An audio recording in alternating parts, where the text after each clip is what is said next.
যেই কালেমা ঘোষণা দিবে লা ইলাহা ইল্লাল্লাহ, ওই আমার মুসলিম ভাই, ওর সাথে আমার কোনো বিভেদ নাই।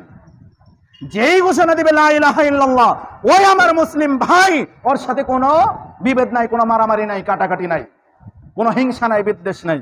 ওরা ফুলিয়া দেন করুক বা না করুক, ওর সাথে আমার কোনো বিভেদ থাকবে না। ও আমিন বলুক বা না বলুক, ওর সাথে আমার কোনো বিভেদ থাকবো না।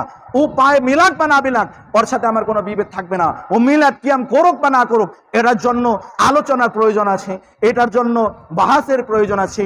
মিলাদ কিয়াম নিয়ে যদি মতানক্য থাকে, সেটা নিয়ে আলোচনা বসুন, সেটা নিয়ে মীমাংসার ব্যবস্থা রয়েছে, মীমাংসায় বসুন।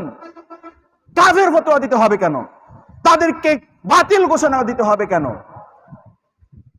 সম্মানিত উপস্থিতি মুসল্লিয়ান কিরাম, আসুন আমরা সকল মুসলিম যেন ভাই ভাই হয়ে থাকতে পারি।